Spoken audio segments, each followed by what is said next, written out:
The following podcast is brought to you by the Johners Podcasting Network, found exclusively at wrestlingwithjohners.com.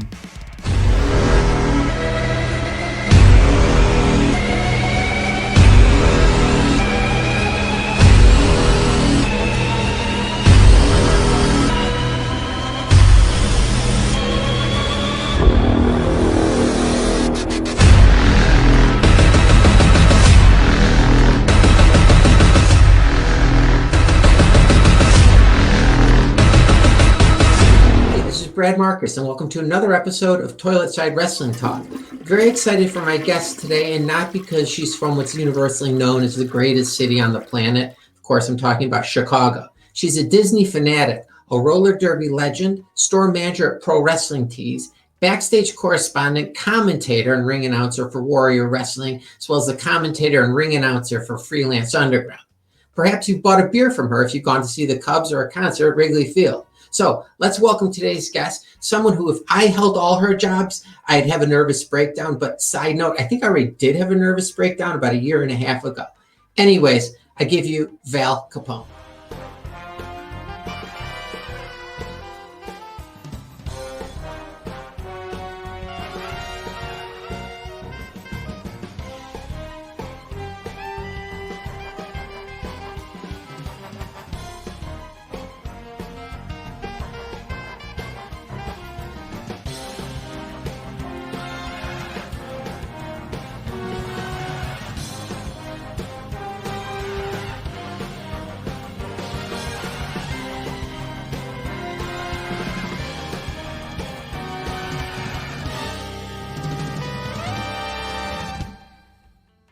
Val, how are you?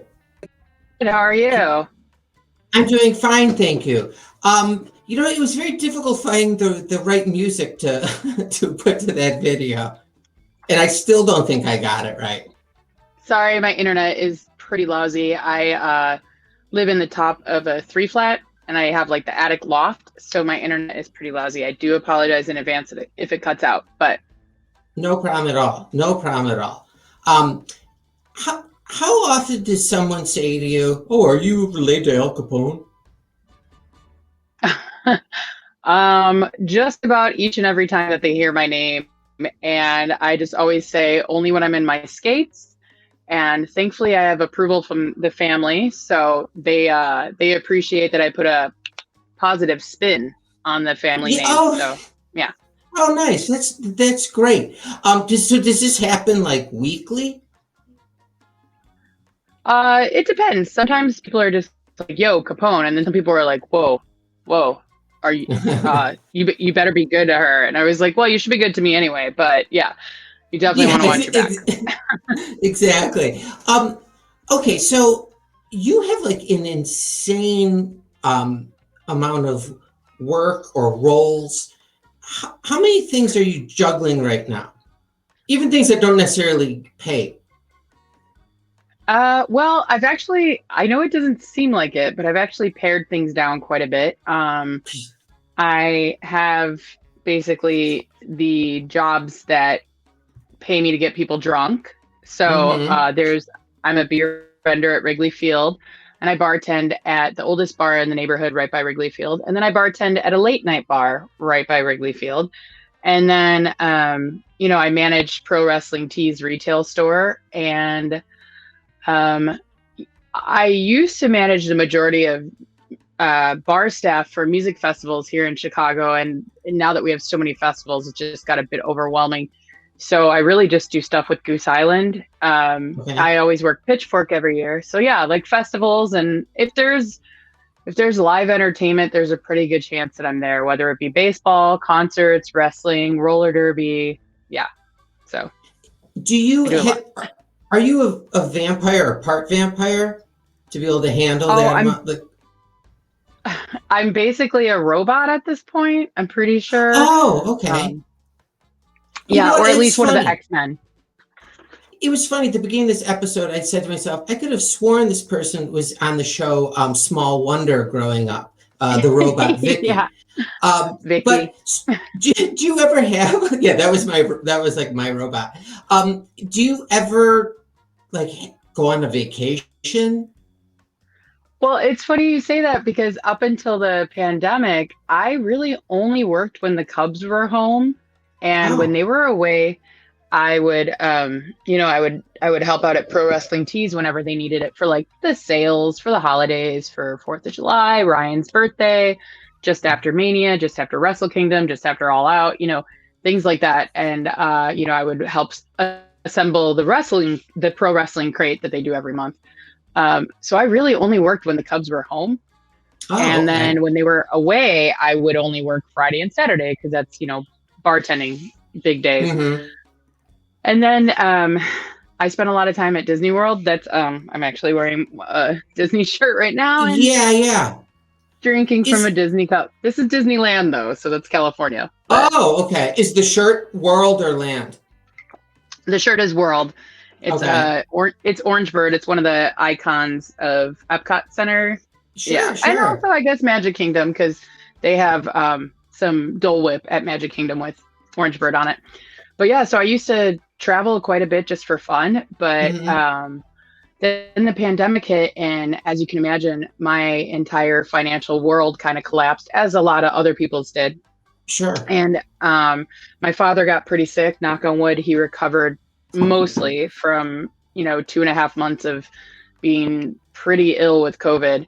Um, and then I ended up moving out to California for a few months to use my festival management skill set to help our country get back to normal, quote unquote.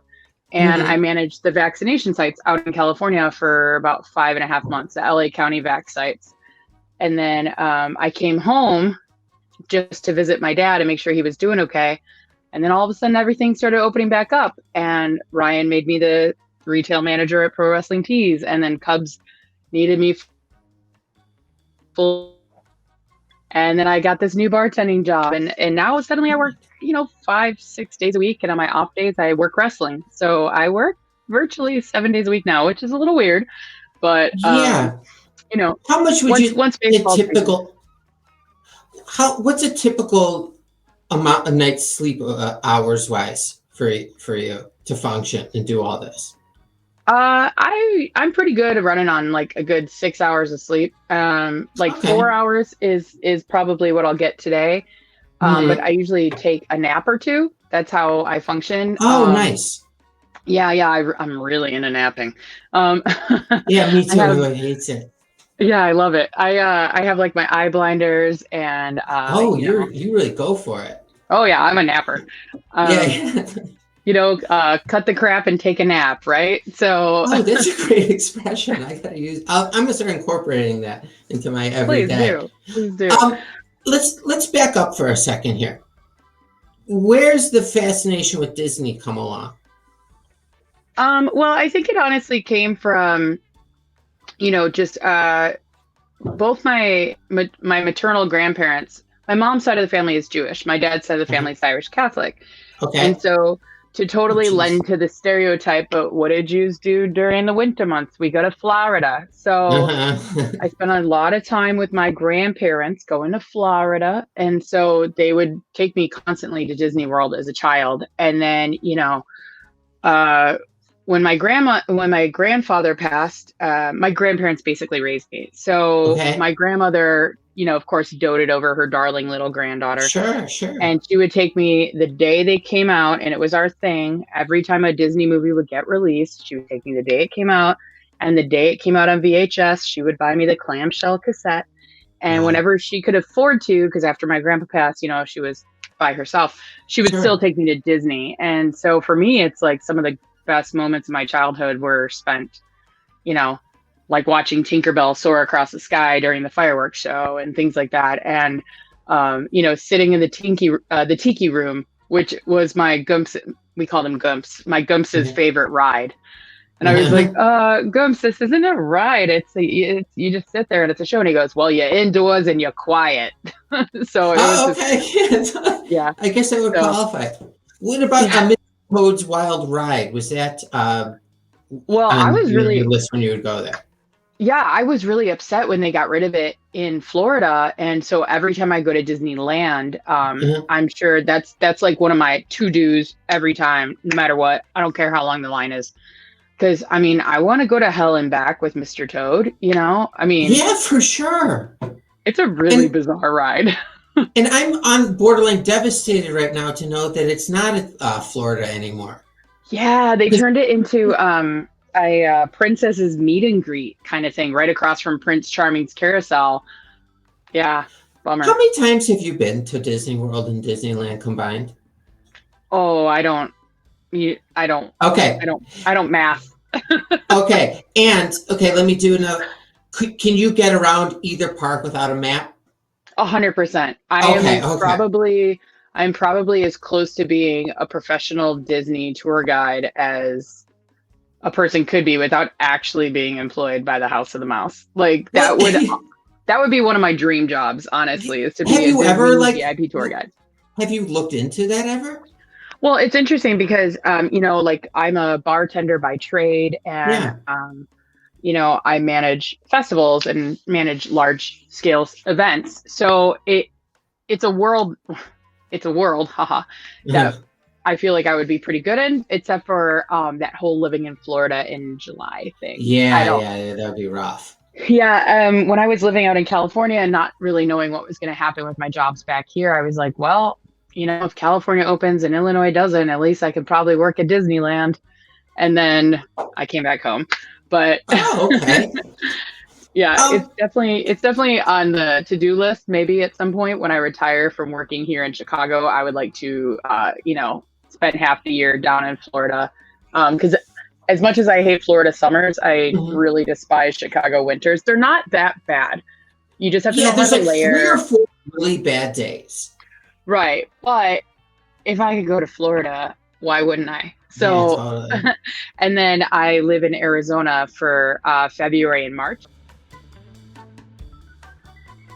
I was just saying, you know, I also live in Arizona Yeah. for February and March because I work spring training. So I basically avoid winter as much as I Oh, can wow. every year. Yeah. How long have you been working spring training? Well, I started about, I think this upcoming one will be my fifth one. Mm-hmm. I had been to Hohokam, where the Cubs used to play, and then Sure. I had never been to Sloan Park, the new facility that's really, really nice. Mm-hmm. Until like 5, 6 years ago, I went to go visit some friends, and I just walked up to the first person I saw with a clipboard and a radio, and I said, "How do I get a job here?" And they said, "Well, you know, we don't really hire. Everybody kind of comes back every year. It's only for 6 weeks, so it's not Mm-hmm. really a full-time reliable job." And I said, "Oh, I get it. That's how it is at Wrigley. That's how it is for us there." And they Uh-huh. were like, they grabbed my arm and they said, "Do you work at Wrigley? You're hired." And I was Oh, like, wow. "Okay." So I live with one of my roller derby sisters from another mister and her Uh-huh. son, and we have our nice little spring training family. And yeah, it's the Oh, best that's way to spend cool. February and March. Yeah. Do you look forward to that every year? Yeah, and I mean, I was just texting with her the other day. Like, yeah, I love it. I look Oh, forward to that's it. amazing. Yeah. Um, can I ask you a question? This wasn't a planned question or anything. So your grandparents, and Hmm. you said your grandfather passed away before your grandmother did. Yeah. Were they old, like 85 and older? My grandma was in her 90s. My Gumps was late 60s, early 70s. I How gotta did think. how Yeah. did how did you handle her being alone? Because I'm my grandparents are like any minute now, and I always worry how, like, if my grandfather passed from my grandma, how do I take care of someone who's that old and to deal with something like that traumatic? Well, I'm sure you're gonna be shocked by this, but my grandma was just as stubborn and independent and driven as I am, and Uh-huh. she worked almost until the day she passed. She passed away in 2007, Okay. and um, she was working. Geez, after my Gumps passed, she went, you know, through grief counseling and all that because they were celebrating their 50th wedding anniversary. Jeez. Yeah, when Incredible. yeah, in Florida, go figure. When he passed away, so she decided, you know what, I'm gonna pull myself up by my bootstraps and get a job. And what do I do? What can I do after 50 years of being a housewife? I can cook like the Dickens. And I, you know, so she went to the local kinder care, like, you know, after school place and like a childcare place, Mm-hmm. and said, "Do you need a cook?" And they said, "Well, yes, actually, ours just left." And so she ended up cooking for 120 kids and staff, like 3 meals a day, and almost all the way until the day she passed. Yeah, she was a Yeah, that's badass. incredible. So yeah, there was no Okay. taking care of her. She was like, Okay, I good. got this. Good. Yeah. So, but quickly back to pro wrestling tees, and then we're going to go in like a straight line, I promise. That's fine. So the first time I met you, I'd come in with my kids, and the store was like, kind of bare, but I had to stop there. I was in Chicago. I couldn't not.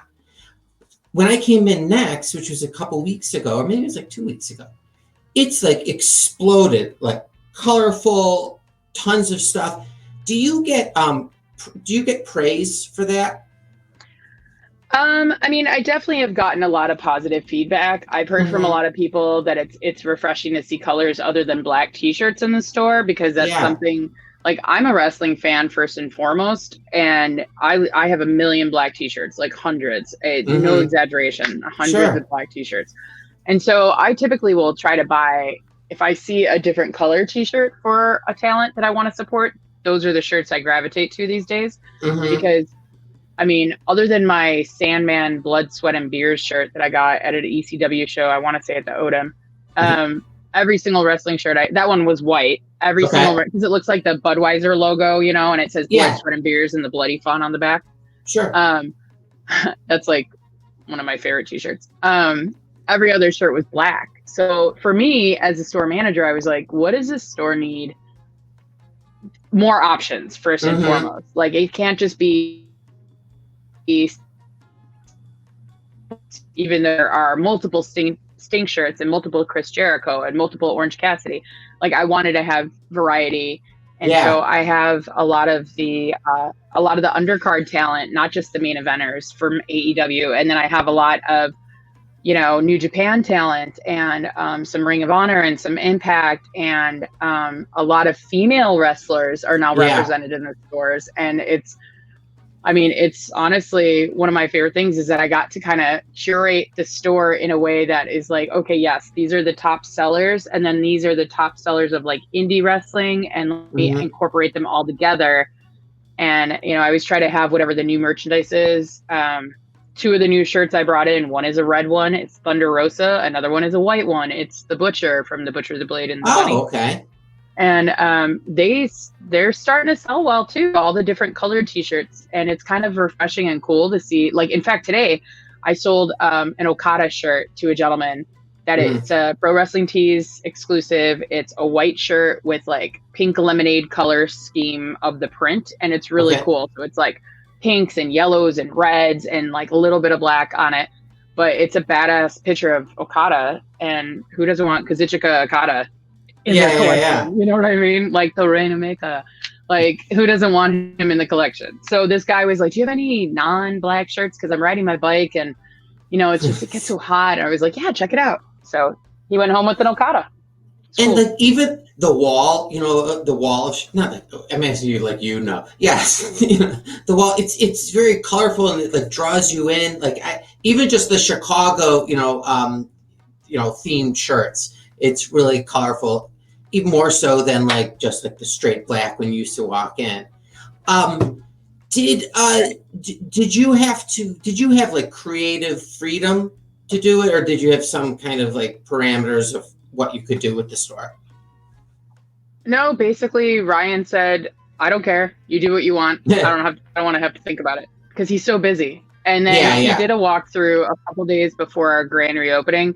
He definitely made some changes, because he wanted certain things in certain areas, and it's his store at the end of the day. So, we kind of shifted things a little bit, but I try to have it make sense. Like, all the brand new releases are at the front of the store. The heavy hitters from AEW are along south wall when you first walk in. So they're the first shirts that you see.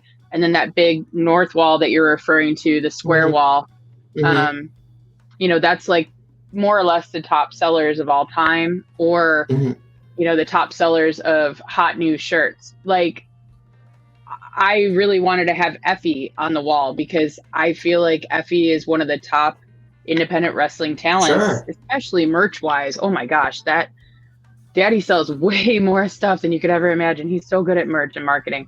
And then I looked at the numbers, and legitimately, he is one of the better sellers at Pro Wrestling Tees. I was like, hell yeah. So I was able to put his shirt on the wall.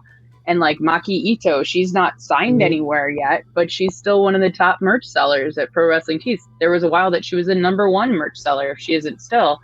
And so, of course, I put her on the wall too, you know? And it's not just ever, you know, a lot of people think because we are the official merch provider for AEW that our store is just an AEW storefront. And I mean, yes, there is a lot of AEW representation, but we also have classics. We also have like, I have a Sue Young shirt in store, Warhorse, you know, like I said, Maki Ito. We have the Gone But Not Forgotten section that has the New Jack, super awesome tribute shirt.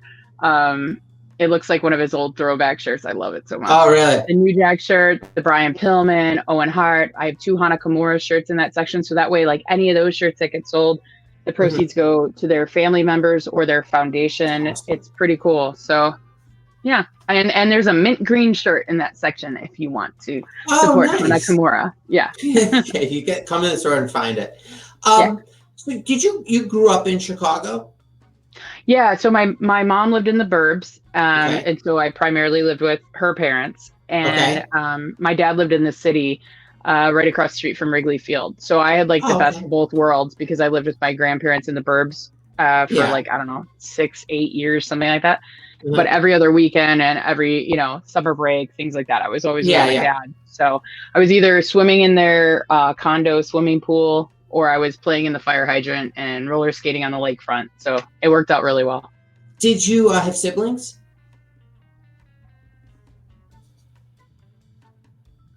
Sorry?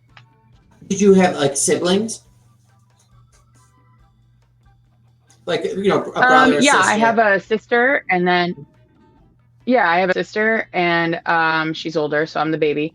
And then I have a gent who I've known since I was like 3.5, 4 years old. And he's like my older brother. Like his son and daughter are my niece and nephew. Like, you know, he is like the second phone call other than to my dad if something bad happens. You know what I mean? Okay.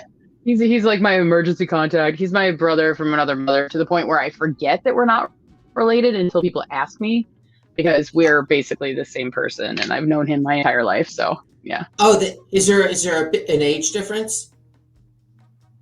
Yeah, he's about 10 years older than me. So he was like my big brother growing up, and and now that we're adults, we go to Bears games all the time, you know, like punk rock shows, like Cubs games. Well, he goes to Cubs games, I work them, but did you what came first? Roller skates or watching wrestling? This is where it gets tricky, because when I was a little girl, when my gumps passed, my grandmother was so alone. So I spent all my free time with her. And she was like, you got to go hang out with girls your own age. You're going to the roller rink. So she would take me. She bought me a pair of roller skates. And she would take me to the rink every Friday and Saturday. And so that was when I was like 7 years old, I would say. I started roller skating before that, but she bought me my own skates when I was about 7. And so I became obsessed with roller skating, and that's actually why I have my boombox tattoo, because, you know, it's like boom, boom, boom, right? Oh, but that's awesome. You can make it boom a little bit. The batteries need to be recharged. I'm in my 40s now. Come on. But yeah. Oh, hold on. I have to interrupt. I'm Jewish. My grandparents went nuts when I started getting tattoos. Did yours have any issues with that? Or did you have to hide them like I did as long as you could? Yes and no and yes. Okay. So there was issue because, you know, Jews, it's frowned upon to get tattooed because of the terrible things that have happened to our people in reference to tattoos. Sure. Right. And so that definitely, she was not keen on it at first, but then she was like, well, you can cover them up. It's okay, you know? Yeah. And then she was like, just never get my name on your body. But I already had. I had already gotten it. Yeah. Okay, so how long from when she said that did you ever reveal to her? Literally on her deathbed. I'm not even joking. This is the last thing that my grandmother and I ever said to each other. Oh my gosh. I think it's so funny. And it's such our relationship. It's so funny. So I got this on me. Geez, it must have been 18 or 19. Mm-hmm. And she just passed in 2007. So like 14 years ago. So I had this for a good 20 years before. Oh, wow. No, I'm sorry. A good 15 years. Ooh, math is hard. I told you I don't math. But I had this for a very long time. We'll just say that. Well over a decade. And, I get the phone call. I'm at Wrigley Field and I'm working. And I get the phone call that my grandma is very close to saying goodbye for good, right? She's on her deathbed.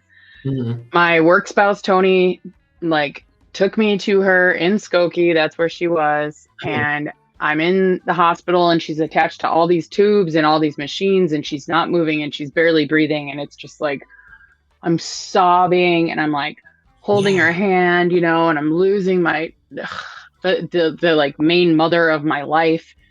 And she comes to and she goes, "Oh, Mama Shayna, it's okay. I miss your Gumpsy, my sister Reggie, all your stupid pets I had to bury. I lived a good life. I'm fine." And I was like, "Grandma, I have to tell you something. I got your name tattooed on me, but I got it 10, 15 years before you told me not to." And she goes, "Oh, Mama Shayna," which means beautiful face, oh, beautiful one. In Yiddish. She's like, "Oh, it's so beautiful. Not like your big, ugly other tattoos." Oh, died. Wow. Oh, my gosh. That was the last thing she ever said to me. Nothing good about that, obviously. I mean, it's hilarious, right? Yeah, that's awesome. And that's awesome you have that story now to carry with you. That's amazing. And it's just so funny to me because, who knew that, the last conversation we would have was her giving me approval for the tattoo she begged me not to get. But then, is that what killed her? You know what I mean? No, now you're giving yourself a new kind of guilt to carry with, I know. It's the Jewish guilt trip. What do you want? But she was very, very proud of me. And I guarantee if she knew that I was doing the work in wrestling I'm doing today, she'd be very, very proud. Until the day she died, she had my posters, my roller derby posters, hanging up across from her hospital bed. And she would always introduce me to all her doctor friends, because everybody was her friend. And she'd be like, "This is my granddaughter, the roller derby superstar." And it was funny, though, because she always thought that our uniforms were a little too short. So she would edit my uniform by putting tape over my tuchus, is what she would tell me. Oh, really? Because, if she could see, because we wore undershorts. We're female athletes. We wear, sometimes skirts, sometimes skirts, sometimes leggings, whatever. But we wore undershorts at all times because it's very family friendly. And she still felt like that was not enough. And so she would edit the promotional posters of me, looking over my shoulder, being all cute and sassy. She would put tape over my butt. Oh, that's so funny. Yeah. Okay. So how do I get into roller derby? Say I can roller skate pretty competently. I can't, but just in general. So how does that happen as opposed to just skating for fun? So kind of going back to the original question of which came first, the chicken or the egg, right? So when I was with my dad, we lived above a sports bar called the Wrigleyville Tap. It was right next to the Metro, which is where this bar called the Full Shilling is now. So it was directly across the street from Wrigley Field. And so we would go downstairs on Saturdays and we'd watch wrestling. And I'd eat a grilled cheese and he'd have an adult beer, he'd have a dad soda. Sure. And afterwards, while he was hanging with his friends or whatever, roller derby would come on. And so that's how I became obsessed with it. And actually every single one of my top teeth are broken. It's something that when you see me in person, now you'll notice it now that I pointed it out. Yeah. Every single one of them are broken because I used to try to jump over fire hydrants and jump the curb and do stupid stuff like that, on my roller skates as a kid, and bit it one day. Oh my God. Yeah, so all my teeth are broken. And there's no way to fix them. I mean, if I wanted to get veneers, I suppose, but I look at it like, is this what's going to hold me back from Yeah, you've being made it me? I this mean, far. maybe WWE won't want me because I have imperfect teeth, but who knows? I'm having a good time doing what I'm doing with the promotions I work with, Yeah. so whatever. But maybe someday I'll fix it. But so I started roller derby because I was a barback and bartender at a bar in Wicker Park called the Mm. Blue Note, Yep. and our DJ there was a graphic designer by day, and Mhm. so he said, "Hey, I know these two women that are trying to start up a roller derby team. How do you feel about roller derby?" I was like, "Oh, I love it. I saw it in Austin. I used to grow up. I grew up. I used to watch it. Like old school bank track. But I saw the new flat track in Austin. Oh man, I wish I could. I wish I had it here in Chicago." And he goes, "Well, these two girls are trying to start, and they were looking for a bunch of badass, good-looking broads that knew a lot Mhm. of people. And you were the first person I thought of." And I was like, I think that's a compliment. So That's I'll give awesome. them a call. Yeah. And that's how I started playing roller derby. But I already had like a background in skating, and I Mhm. obviously loved wrestling. And so for me, I love football. I love hockey. I used to, well, I haven't since the pandemic, but I used to be like not a competitive weightlifter, but I just love being in the gym and pushing heavy loads. Like I Yeah, never did yeah. CrossFit. I never did any of that. Like that's not my scene. Mhm. I like being able to bench press my body weight. I like being able to change a keg without somebody having to help me. I like being able to carry cases of beer up and down stairs, so I just love lifting weights. And so like roller derby just made sense to me, especially since I Mhm. came from like the punk rock DIY background. Yeah, So yeah. roller Is it derby was definitely very appealing. was it a source of where you could get aggression out? Oh yeah, people are always like, "You're much nicer than I thought you would be," which is kind of a weird compliment. Yeah, Um, yeah. I'm like, It that's a is. weird thing to say to a girl, Uh-huh. but they're like, "You're always so happy-go-lucky. That can't be real." And I'm like, "No, dude. Whenever I get pissed off, I just check somebody into the wall at practice, and everything's fine." You know what I mean? So What do practices it was good. entail? And then as far as well, typically they're a minimum of 2 hours a day. Mhm. Sometimes you'll do, conditioning and stuff before or after. Plus, you have to practice for practice. So we all go to the gym outside of it. We all do things like kettlebells and, some people do CrossFit. I don't personally subscribe to that because I just think it's a lot of intensity that my joints don't need to deal with at this point in my career.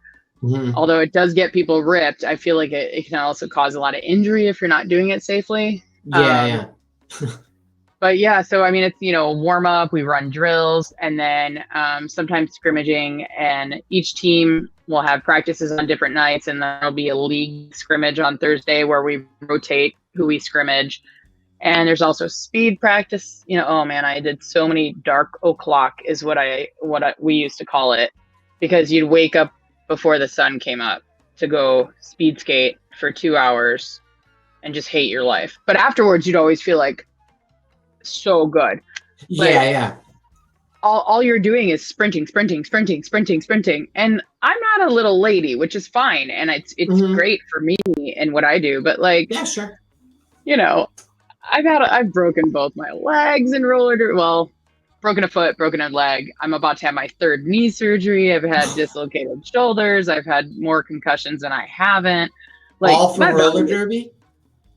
yeah, the majority of them were all from roller derby. Yeah. Um, that's why I don't wrestle. People ask me all the time, and I honestly Mhm. tried. I tried to start training, and I just Mhm. started getting so many concussion syndrome moments where I would have horrible headaches, and I felt dizzy all the time, and I felt sick. I would drink water and get sick, and Oh no. I was like, okay, I guess I can just hold a mic in wrestling instead of. Uh-huh. I'll just talk about the wrestlers instead of it being one of the wrestlers, which is fine. I mean, I would love to wrestle, but I just physically I Yeah, you can't. don't want to mess with your brain, you No, know? Like, exactly, exactly. And they always talk about the bump card. You only have so many bumps on your bump card. uh-huh. I've already hit mine because Oh, I'm I sure. I played roller derby competitively for 15 years. Plus, I coached men's roller derby for like a decade. Oh, Yeah, about a wow. decade. And This is yeah, it's so unbelievable how much you do. That's like the theme for all of this. yeah, so my Were body's there a little cashed, but that's okay. Still Were keep there going. like other teams that like were like your enemies? Like that there was people on the team that like were dirty, not I like mean, cleanliness dirty. it's all like oh no, there's some of that too. Okay. There, it's all friendly competition for the most part. I get along with pretty much the majority of everyone. I can only think of like 2 or 3 individuals in that 15 years that if I never saw them again, I'd be okay with it. But I don't wish them ill or anything like that. I mean, there's no point in harboring animosity or anger. It's just silly, But It's never like that chick with the mustache on the other team. Like, I can't wait till we face them. Nothing like that. Not for me, no, because I was a skater, commentator, and coach for so long. So I was friends with a lot of people, and I still am to this day very close to a lot of people in roller derby. And yeah, I'm sure there's people that hate me. I'm sure that people are like, screw her, but I don't feel like that, because I feel like, I know it's obnoxiously sappy to say, but I feel really lucky with the career I've been blessed with. Am I a Hall of Fame skater? No. Am I a Hall of Fame commentator? Maybe one day. Yeah. But, I mean, I'm sitting right here. It's a little dusty. Sorry. I'm sitting right here at my desk, and here's like the gold plate that they gave us. Sorry, for coaching I was an assistant coach on the team, on the USA men's roller derby team at the first ever men's World Cup. So, I mean. Oh, that's awesome. Yeah. Is it displayed prominently where you live? No, it's on my desk. It's just like a nice little reminder, like, hey dude, hang in there. And it's just I have it like right underneath a bunch of China action figures, and like you can see my China poster behind me. She's like one of my inspirations. So like, because I do have such a very full and challenging schedule, and then I have a chronic illness to boot. And so instead of like just being exhausted and giving up and just like throwing in the towel and just saying, oh, I'm not going to do anything except for go to work, and I'm not going to do anything. Like I see these little reminders around my house, whether it be like this poster behind me or like, action figures or that trophy. Like, it's just reminders that it's okay. You can keep going, stay positive, stay focused. Good things will happen if you put good energy towards things. That energy will come back to you. I know it sounds really hippy dippy, but that's how I roll. No, so I totally believe that. I totally get that. Have you ever considered taking that plate and drilling a little hole through it and just wearing it around your neck with a chain? That might be it would be unique. That would be perfect. So you have an illness? Yeah. I have Crohn's disease, and it really explains a lot, as I was not diagnosed until I was almost 30 years old. It really explains a lot of the struggles that I had, that I didn't know what to attribute them to, and nobody really knew what the deal was. Okay. I honestly just thought, I'm a bartender, so I drink every day. I don't anymore, but in my early 20s, I definitely did. And it's like, so I just attributed a lot of my issues that I was having to my lifestyle at the time. And I completely tightened up my lifestyle and really changed everything, from what I ate and drank to the amount of exercise and what kind of exercise, including the amount of sleep I got. And just like, as people say, self-care, like the things that I would do to just like, because I have a fairly, it's all eustress, like it's all it's not distress, it's all eustress. It's like the positive stress. But I have a very stressful life at times, because my schedule is so full, and there's a lot of deadlines and a lot of people that need me to be top notch. And sometimes with Crohn's, you just have to say, hey, I need to take a day, and it's challenging. I had some life-saving surgery in 2015, and that's part of the reason why I retired from skating. Between just having so many different surgeries and hospitalizations for so many years in a row, it just got hard to keep rebuilding myself every time I would get sick, and then I'd have to rebuild. And then, because I don't absorb nutrients like a normal individual, my connective tissue is not so great. So when I would get an injury, it would be really, really bad. And like, I'm actually about to have another knee surgery, because I have like no cartilage left in my knees. Now, part of that is probably because of roller derby, but it's also, just part of my illness is that my joints are bad and they're deteriorating. So maybe it's roller derby, but I would imagine it also has a lot to do with being a crony. So Sure, crony. I didn't mean to laugh at that. It's funny. no, it's fine. I mean, it's supposed to be. Okay. If you can't have a good laugh at yourself, what's the point, right? Yes. So, Oh, you're so Jewish like me. Laugh about I know. everything. Self-deprecation is a way of life for our people. Come on. When I get uncomfortable, I laugh. Is this something that that can be treated with like medication? Yeah, it is as of now, Crohn's is an incurable illness. It won't kill me per se, but complications of it sure can. And so I have to watch my diet. A lot of people treat it in various ways. I did everything I could to prevent having surgery, but unfortunately, I just got to the point where my body wasn't functioning anymore. And every 6 weeks, in fact, yesterday, I gave myself another treatment. So I do self-injections. I used to go in for infusions, but after the pandemic, I've learned how to inject myself. So, and it's funny because because hard to do. I don't know that anybody feels good about stabbing themselves with a needle, but it's no big deal at this point. I just go, oh, yep, pinch, psh, plunge, psh, good to go. And like the first time you had to do it, you're like, all right, I'm gonna do it. I'm just gonna stick it in right now. Was it like bizarre, like talking yourself into doing that? I mean, I definitely watched like the same YouTube video about 5 times because I didn't want to mess it up. I'm like, what if I hit a vein? Oh my God, but when you have a chronic illness, like I've spent so much time in doctors' offices and in the hospital, and so it's like anything medical doesn't really faze me. It was a little odd at first to be injecting myself. But I mean, I don't know. It's no big deal at this point, and okay. Be a technical issue. Can you hear me?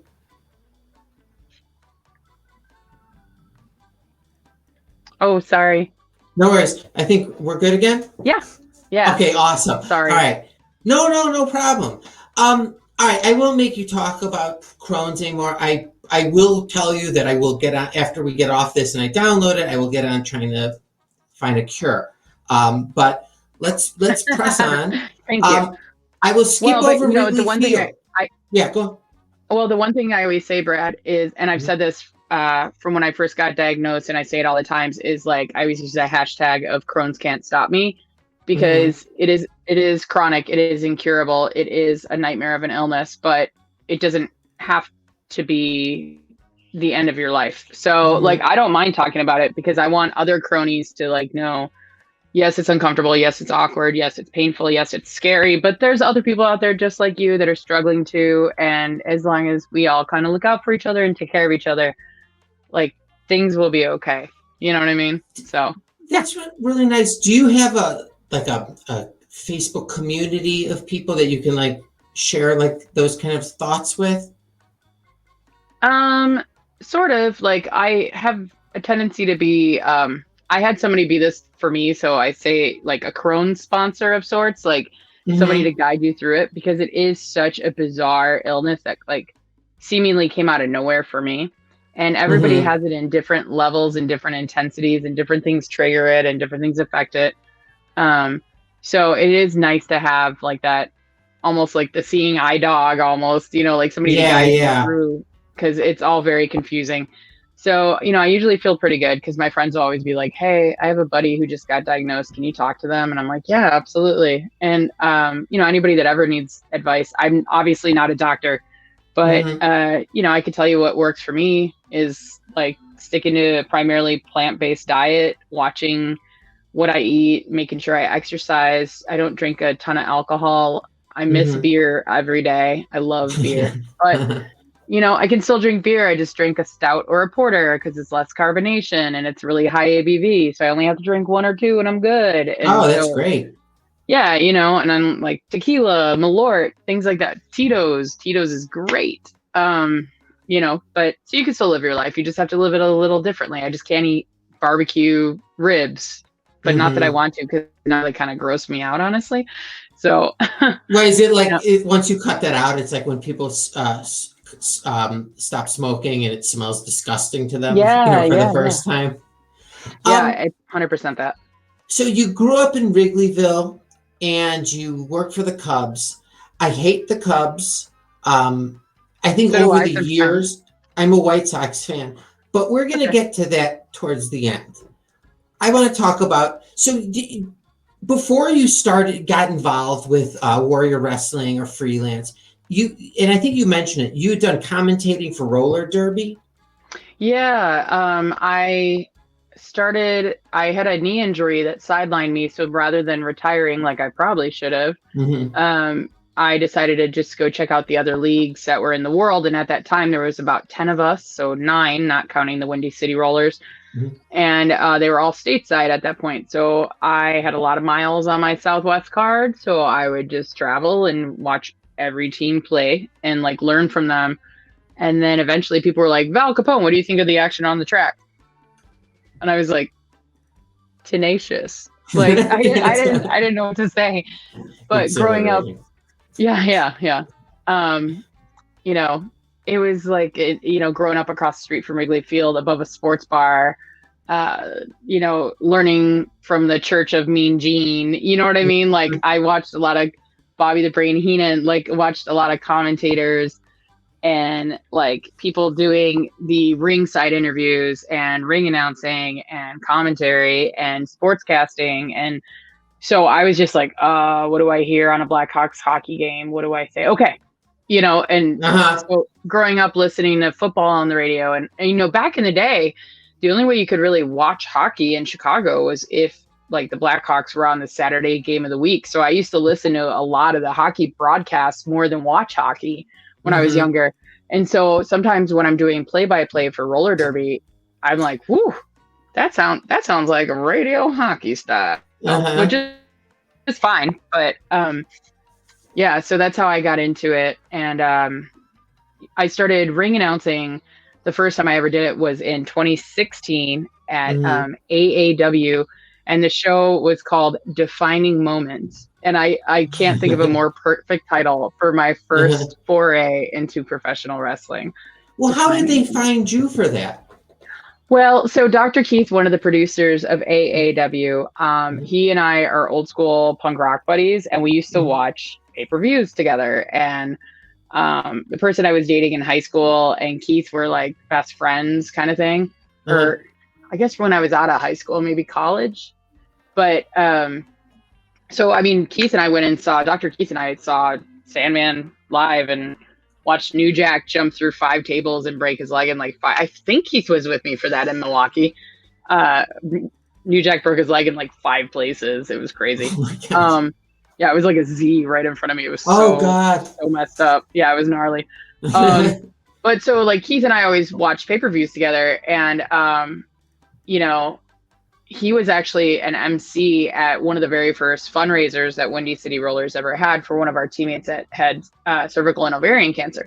Oh, Jesus. So he said, "Hey, I'm part of a wrestling promotion. You should come check us out." And I said, "Okay, yeah." So since that time, I was starting to support AAW, Mm-hmm. and I would go to all the shows, and I would go by myself. I don't care. I'd just be a lady mark at the back of the room, hooting, and hollering, and like cheering for Eddie Kingston and like Homicide, and you know what I mean? Like, oh, love it.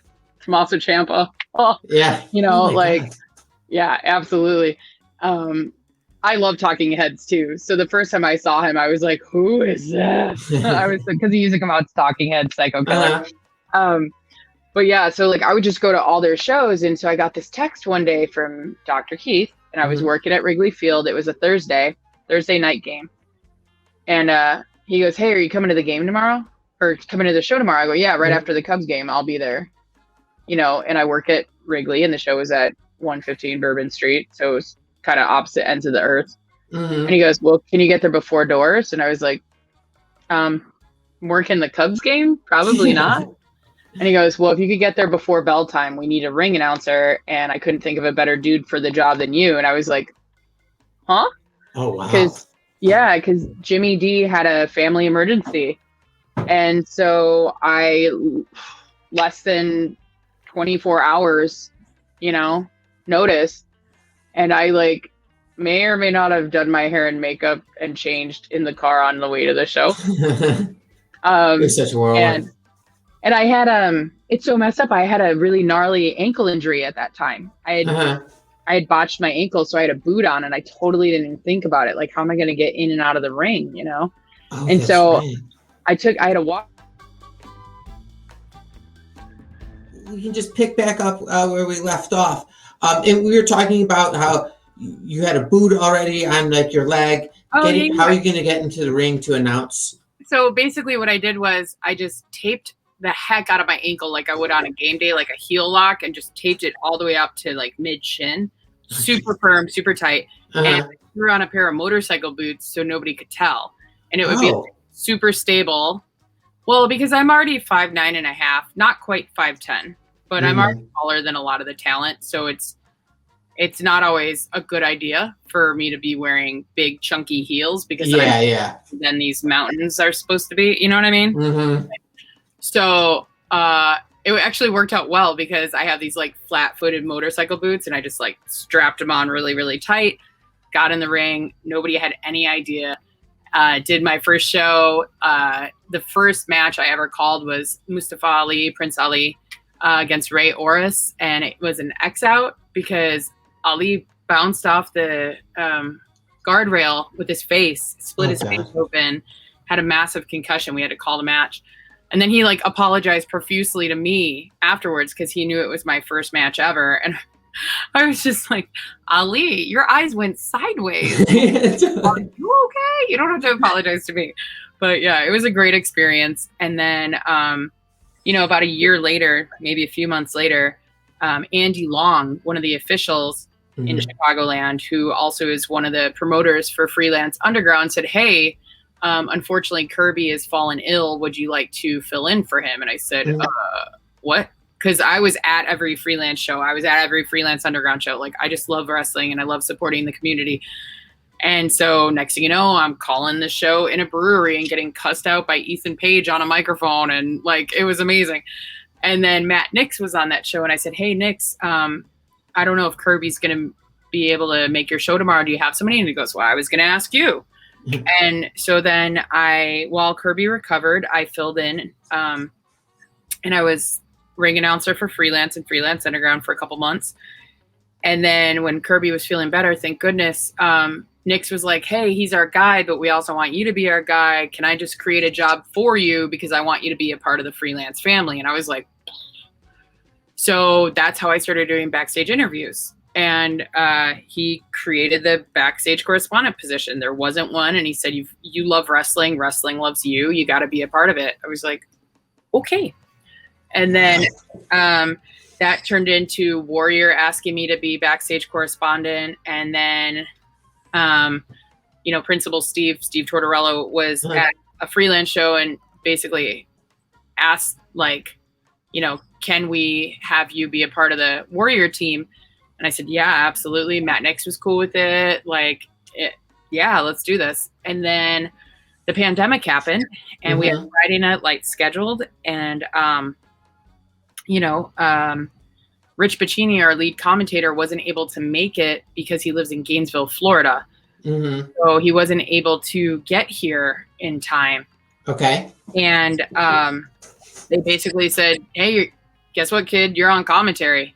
And I said, what? Dude, you have to understand, my brain was like, how do I do this? How do I do this? How do I do this? How do I do? But then I said, no, this is how you do this. You did this for over a decade for roller derby. Yeah. Go in there and have fun. And, hopefully people won't hate it. And were you nervous? Had you ever been in a wrestling ring the first time you even, announced for AEW? The only time I was ever in a wrestling ring, like I said, I used to manage a lot of the bar staff. Yeah.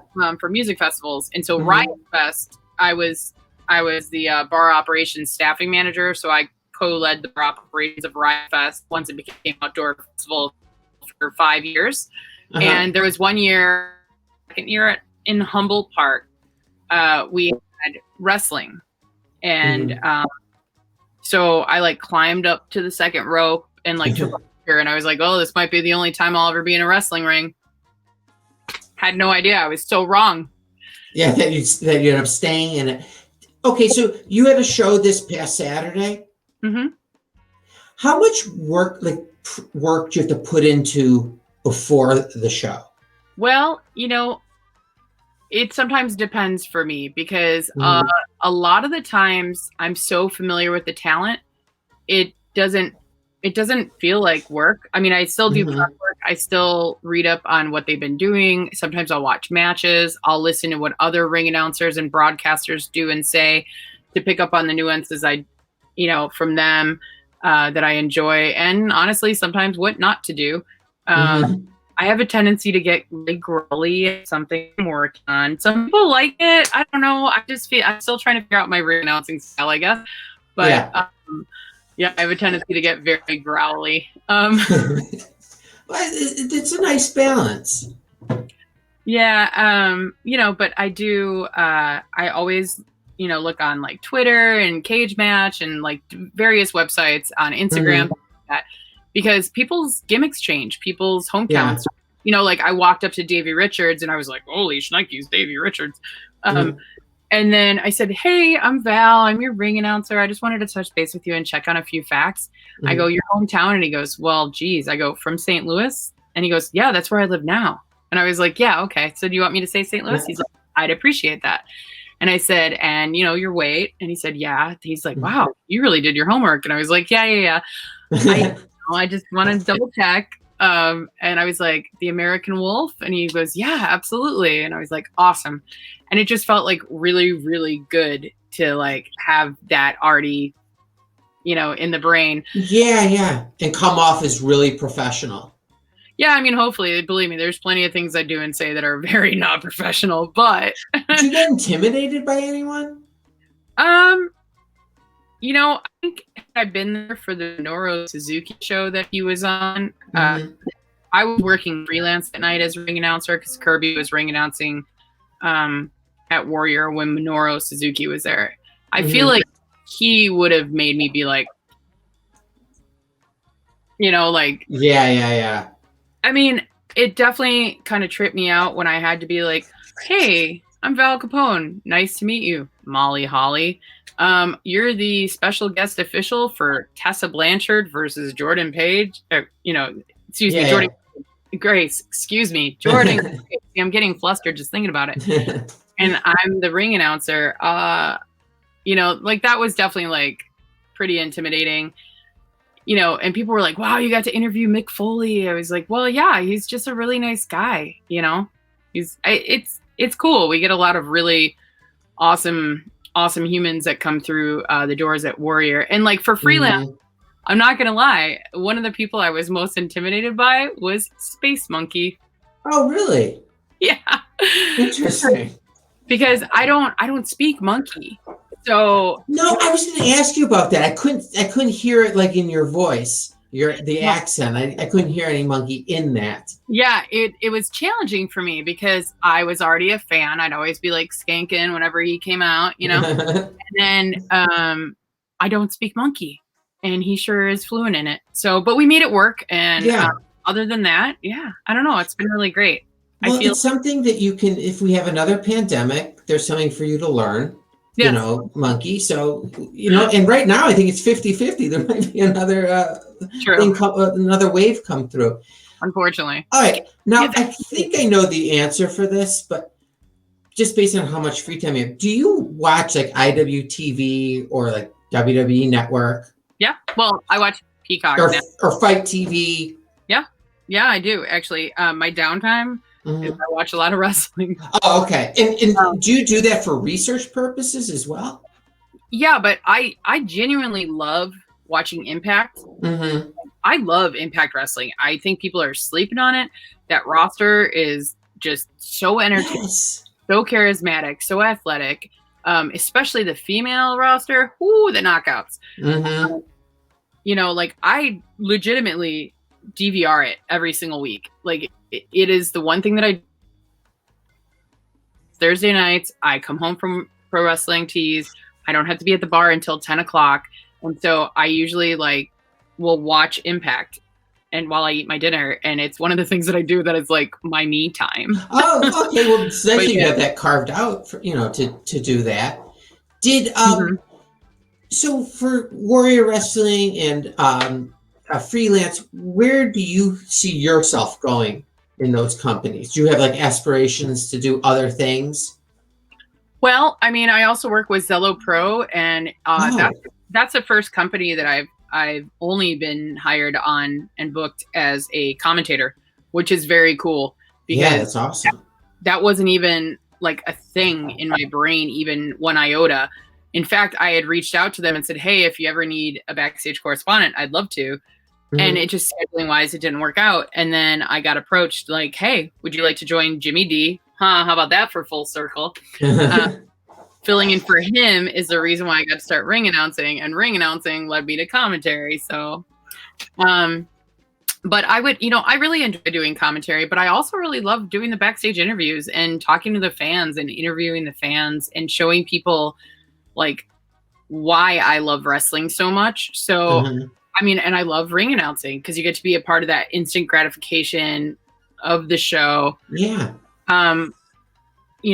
It's an honor. I get to be a part of Effie's Big Gay Brunch, and I've done a few of them now, and I'm booked for the Chicago Summit shows. I was like, hey, I need to plan my outfit, because ring is going to be different than being on commentary. Yeah, so, sure. The first one at the Collective in Indianapolis, I was co-host with Jay Rose. We did ring announcing together, and the second one I did in Tampa, the Collective remix during WrestleMania week, which that blew my mind that I was working WrestleMania week. Yeah, that's crazy. Yeah, because I had always gone to WrestleMania and I'd gone to all the like WrestleCon shows and like the smaller shows around WrestleMania, and then I always did it myself. In fact, in fact, I'm sitting on a WrestleMania chair right now. Oh wow! You can see this. That's awesome. 2019. Yeah, third row ringside. Still painful, but it was worth it. But yeah, so I did commentary at that one. So I asked Effie, I was like, I need to plan my outfit. What am I doing? Commentary or ring announcing? And his response was yes. So I don't know. I'll come up with something. Are you able to step outside of yourself and like look at like, oh wow, look what I've accomplished, and like appreciate that? I mean, it is weird sometimes to think, man, I used to just be at every show in the front row, and now I'm doing it for the people in the front row and the back row and the people in the room only, I would say that the Collective was a big turning point for me. I got to be on 3 shows, and it was the first time I did commentary for freelance. It was really hard for me not to be just crying the entire time because I was so excited. I got to help open up the show on Saturday morning for Effie's Big Gay Brunch, and probably something I never thought would happen in a million years because I'd been going to their shows for so long. I never, ever, ever thought I would ever ring announce for Shimmer, and I got to do Shimmer in Berwyn, and it was like it just blew my mind that I got to do Shimmer the Sunday of the Collective. Like, oh, that's so cool. Yeah, so I mean, there's still a lot more things that I want to do. If I could find a way to do this full time and then I could quit my bartending job, that would be delightful. Yeah, that would be amazing. That's like when you've made it, where like you get paid to do this and you can make a living off of it. I'm still shocked that somebody wants to pay me to show up, period. Totally. I'm working with a few other promotions that I can't really talk about a ton of it, but one of the ones that's coming up October 2nd, they just announced Butch versus Gore. It's going to be Human Nature. Is happening here in Chicago. I'm so excited. Oh, wow. Yeah, Billy Dixon asked me to do commentary for that. So like I'm getting booked to just do commentary now, and it's like kind of surreal. That's like you're known for that now, like amongst in the wrestling circles. That's amazing. It's bonkers because it's bonkers. Yeah. And Billy Dixon's a big deal. Yeah, he's wonderful. He's the Yeah. business. I love him. Yeah, he's All great. right, Val, I'm going to let you go shortly. Main reason because I know my wife and kids are going to go effing berserk on me that I've been in here this long. But can I ask you 5 non-wrestling related yes or no questions? Yeah. Okay. Can you remember the day you were born? Yes, January 2nd. No. Like remember the day you were born? Because I've had someone answer it and said, yes, they do remember that day. Yes, January 23rd, 1995. There you go. All right. Do you I think was alive and lived. I was supposed to die and I didn't. Do you think a good name for a 3-legged dog would be Tippy? Woof. Okay. This is the one I've been waiting to ask you. For $37,000, would you publicly announce that you not only hated the Cubs, but you were going to become a White Sox fan? Well, I'm already a fan of the White Sox. And Would you denounce the Cubs? No, not for $37,000. That's not worth it. Okay. $37 million? I'm just asking the questions. We're at $37,000. We'll work our way up. Okay. Is there anyone that you would deem appropriate to spit in their face? No. Okay. You're a very good person. You've done very well so far. 4 for 4. Final question. Have you ever sworn at a child? And I'll define child as someone 16 and younger. Okay. Okay, so I swear more that I don't, but if there's a microphone, a child, or an elderly person within earshot, I don't swear. Okay. I get it off like that. The rest of the time, I'm beeping, beep, right? But yeah, I definitely have by accident one time. Yeah. That's why I Okay. started laughing. I was like, yeah. Well, that's not bad. I accidentally said it like I say something horrible once every day. So I'm working on it. I tend to say holy shnikes a lot instead of holy Sheeta. Okay. But yeah, I love the movie Tommy Boy. So holy shnikes! Like you'll hear me say that on commentary a lot, and you know what I'm really trying to say. Well, thank you so much for coming on. I really appreciate it. I really appreciate all the time you've given me so far. I don't deserve it. But I want everyone to go to Pro Wrestling Tees and buy your shirt. It's a cool shirt. I will purchase that in addition to trying to solve, Crohn's. But count on the shirt first before for me getting into science and everything. I'll have to read a bunch of books. So thank you so much. Stay safe and healthy. It was a pleasure having you on, and I hope to have you on again. Yeah, thanks. Anytime you want to talk about wrestling, Derby, Disney, whatever, I'm your gal, Val. Awesome. All right, Val, take care. Yeah, I'll see you soon, Brad. All right, bye.